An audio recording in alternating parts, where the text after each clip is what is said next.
Assalamualaikum warahmatullahi wabarakatuh.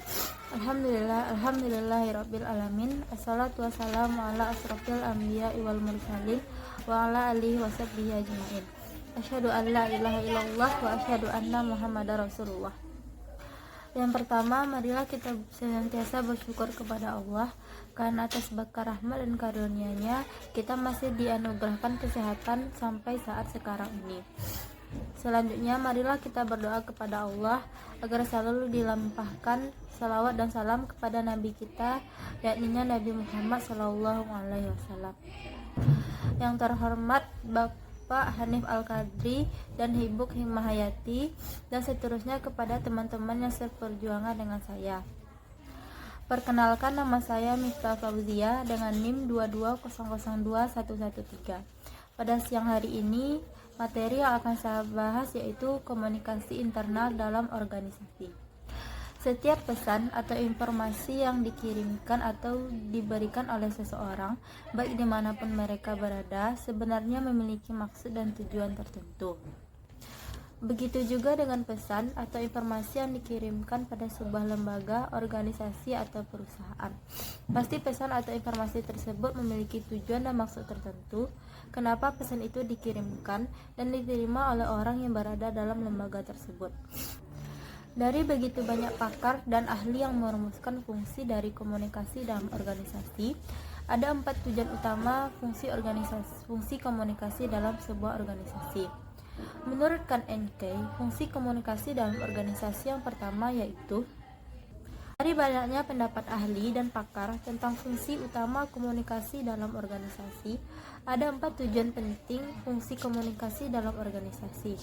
Menurut Kan NK yaitu yang pertama, fungsi pesan komunikasi dalam organisasi terkait dengan produksi. Fungsi yang kedua terkait dengan pemeliharaan. Fungsi ketiga terkait dengan pengelolaan, dan fungsi yang terakhir yaitu terkait dengan pemeliharaan. Sedangkan menurut Reddy, ada 3 alasan penerimaan pesan atau pengiriman pesan. Yang pertama yaitu untuk pelaksanaan tugas dari seseorang kepada seseorang. Yang kedua yaitu sebagai pemeliharaan, dan yang ketiga yaitu untuk sisi kemanusiaan. Ahli lain yang merumuskan fungsi pesan dalam organisasi yaitu Thayer. Menurut Thayer, ada 5 fungsi utama dalam sebuah pesan komunikasi dalam organisasi. Fungsi yang pertama yaitu memberikan pesan, atau bisa juga disebut dengan memberikan informasi. Setiap pesan atau informasi yang disampaikan oleh siapapun dan kapanpun, serta dimanapun mereka berada, bertujuan untuk memberikan informasi dalam organisasi tersebut. Fungsi yang kedua yaitu setiap informasi atau pesan disampaikan bertujuan untuk membujuk suatu lembaga, suatu bagian, atau setiap orang agar melakukan sesuatu sesuai dengan apa yang diinginkan oleh suatu lembaga tersebut. Fungsi yang ketiga yaitu jika melihat dari garis perintah, pesan bertujuan untuk memberikan instruksi atau memberikan perintah kepada bawahan. Fungsi yang keempat yaitu memberikan instruksi atau penjelasan tugas yang akan dilakukan oleh bawahan. Fungsi yang terakhir yaitu mengintegrasikan organisasi. Organisasi yang terdiri dari Organisasi yang terdiri dari beberapa divisi atau bagian diintegrasikan melalui komunikasi agar dapat mencapai tujuan bersama melalui proses kerja yang telah ditetapkan oleh suatu lembaga. Pendapat ahli berikutnya yaitu Greenband. Greenband menjelaskan ada 4 fungsi utama sebuah pesan dikirimkan baik secara sengaja atau tidak sengaja dalam sebuah perusahaan. Fungsi yang pertama yaitu untuk mengatur segala sesuatu, baik berupa perilaku, pekerjaan, atau pola yang ada sehingga dapat bekerja sesuai dengan aturan yang ada.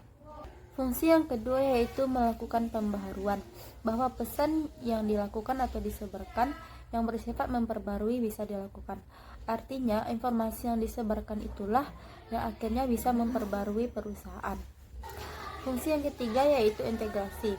Artinya, divisi-divisi dalam organisasi memang melakukan tugas dan bagian masing-masing, namun mereka tidak mampu melakukan tugas secara sendiri-sendiri dan secara terpisah. Untuk itulah, pesan digunakan untuk mengintegrasikan mereka, karena tujuan utama dari organisasi adalah tujuan dari organisasi yang telah ditetapkan bersama. Fungsi yang terakhir yaitu memberikan instruksi sekaligus perintah. Dari 4 fungsi pesan komunikasi dalam organisasi yang telah kita bahas tadi, maka dapat kita simpulkan ada 4 fungsi utama sebuah komunikasi dalam organisasi. Fungsi yang pertama yaitu pesan tugas. Pesan tugas berkenaan dengan pelaksanaan tugas atau aturan oleh anggota organisasi, di mana pesan atau informasi disampaikan oleh para manajer. Pesan tersebutlah yang dinamakan dengan pesan tugas. Pesan tugas berhubungan dengan isi dari output dari lembaga tersebut. Jadi, kejelasan dari pesan dan informasi mengindikasikan kemudahan pelaksanaan tugas dan pesan dari suatu lembaga tersebut.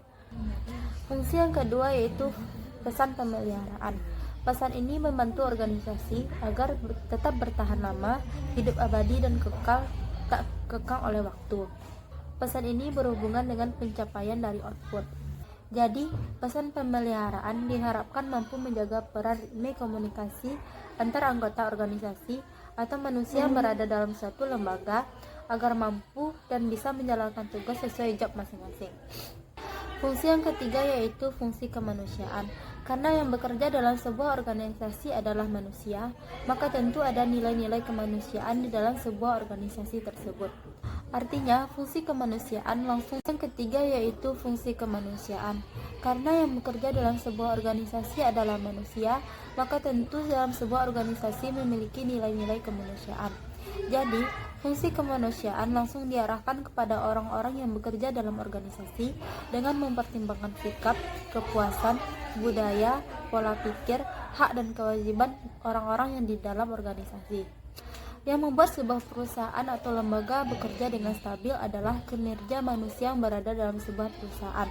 Jadi, fungsi kemanusiaan mengindikasikan bahwa manusia-manusia yang bekerja dalam organisasi mereka diperhatikan dan mereka lah yang menyokong sebuah perusahaan atau lembaga tersebut berhasil.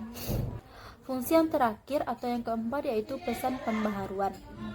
Pesan ini berguna agar menjadikan organisasi yang terakhir yaitu pesan pembaharuan. Pesan pembaharuan menjadikan organisasi mampu atau dapat menyesuaikan diri dengan pembaharuan yang terjadi dan update terhadap hal-hal yang ada di dunia saat ini. Nah, tadi kita telah membahas tentang fungsi utama komunikasi internal dalam sebuah organisasi. Materi yang kita bahas selanjutnya adalah jaringan komunikasi. Jaringan komunikasi dibagi atas 2 macam, yaitu jaringan formal dan informal. Namun yang akan kita bahas saat ini hanya jaringan formal. Dalam jaringan komunikasi formal terjadi komunikasi dari atas ke bawah, atau dari manajer kepada bawahan, atau dari pimpinan kepada bawahan. Jaringan formal adalah saluran yang ditentukan secara struktur, secara legal, yang tidak dapat dipungkiri atau dibantah oleh sebuah organisasi. Jaringan ini biasanya mengalir secara dari atas ke bawah, selevel, atau dari bawah ke atas. Ada 3 jenis arus komunikasi formal. Yang pertama yaitu komunikasi downward. Downward communication atau komunikasi ke bawah adalah komunikasi kepada bawahan dari atasan, atau komunikasi dari atasan kepada bawahan. Komunikasi ini menunjukkan arus pesan yang mengalir dari atasan kepada bawahan. Komunikasi ini biasanya digunakan untuk menyampaikan pesan-pesan atau tugas atau instruksi dari atasan kepada bawahan. Tujuan komunikasi downward menurut Lewis adalah untuk menyatakan, untuk menyampaikan tujuan, untuk merubah sikap, membentuk pendapat atau mengurangi ketakutan atau mengurangi kesalahpahaman dan menyesuaikan diri, maka itulah tujuan dari komunikasi downward. Ada beberapa tipe komunikasi ini. Yang pertama yaitu instruksi tugas. Instruksi tugas yang cepat dan langsung mengindikasikan tugas atau perintah yang sederhana. Yang kedua yaitu rasional pekerjaan. Rasional pekerjaan menjelaskan pesan dari tujuan aktivitas dan kaitan aktivitas lain dengan aktivitas lain dalam sebuah organisasi. Tipe yang ketiga yaitu ideologi. Ideologi adalah perluasan dari pesan-pesan rasional. Ideologis digunakan untuk mencari sokongan atau dukungan dari anggota organisasi sehingga timbullah loyalitas dan moral mereka terhadap organisasi tersebut. Tipe yang terakhir yaitu balikan. Balikan merupakan pesan yang berisi ketepatan individu dan SDM yang berada dalam sebuah organisasi. Balikan adalah komunikasi dua arah. Efek dari balikan adalah agar setiap anggota organisasi melakukan tugas sesuai dengan perintah. Sebuah bentuk komunikasi downward dipengaruhi oleh struktur hierarki dalam sebuah organisasi. Jadi, pesan itu berkembang sesuai dengan arus hierarki yang ada dalam sebuah lembaga atau organisasi. Jenis komunikasi formal yang kedua yaitu upward communication. Komunikasi ini berarti komunikasi dari bawahan kepada atasan, dari tingkat yang lebih rendah kepada yang lebih tinggi sesuai dengan struktur hierarki yang ada. Tujuan dari komunikasi ini adalah memberikan balikan atau respon terhadap tugas atau perintah yang diberikan oleh atasan kepada bawahannya, atau bisa juga berupa saran, kritikan, atau pendapat dari bawahan. Fungsinya menurut Goldsberg adalah memberikan balikan bagi perusahaan atau kepada pimpinan untuk mencapai keberhasilan. Artinya, bisa jadi satu pesan dari bawahan bisa digunakan untuk menstimulus orang-orang agar dapat merumuskan kebijakan perusahaan atau lembaga tersebut. Hal yang seharusnya dikomunikasikan dari bawahan kepada atasan adalah data, fakta, keinginan, harapan yang dapat menstimulus perusahaan agar menghasilkan kebijakan yang lebih menghargai para bawahan.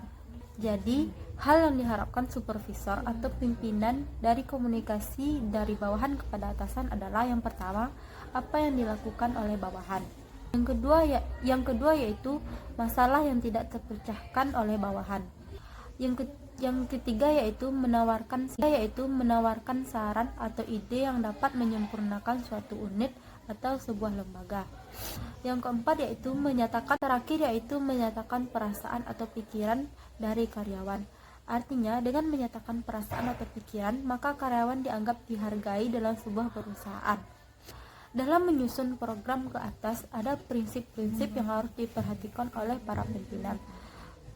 Menurut Fayenty dan McSafer, yaitu yang pertama, program komunikasi yang efektif harus dilakukan secara terencana dengan baik. Yang kedua, berlangsung terus-menerus. Artinya harus ada media yang digunakan untuk meminta pendapat. Yang ketiga, tidak boleh dilanggar. Artinya selalu menggunakan media secara rutin yang telah ditetapkan. Yang keempat yaitu menekankan kesensitifan dan penerimaan ide-ide yang menyenangkan dari titik yang lebih rendah. Yang kelima yaitu memerlukan pendengar yang objektif. Yang keenam yaitu memerlukan tindakan atas masalah secara objektif. Yang terakhir yaitu menggunakan beberapa media atau metode untuk meningkatkan dan memajukan arus komunikasi. Nah, kita tadi telah membahas tentang upward communication. Bentuk jenis komunikasi formal yang terakhir yaitu horizontal. Horizontal adalah jenis komunikasi satu level, yaitu orang-orang yang berada dengan tingkatan yang sama, yaitu pesan bagi orang-orang yang memiliki otoritas yang sama dalam sebuah organisasi atau perusahaan. Biasanya berhubungan dengan tugas atau koordinasi atau kemanusiaan atau pemecahan masalah. Baiklah, sampai di sini materi yang saya sampaikan. Saya mohon maaf jika banyak kesalahan. Saya sudahi. Assalamualaikum warahmatullahi wabarakatuh.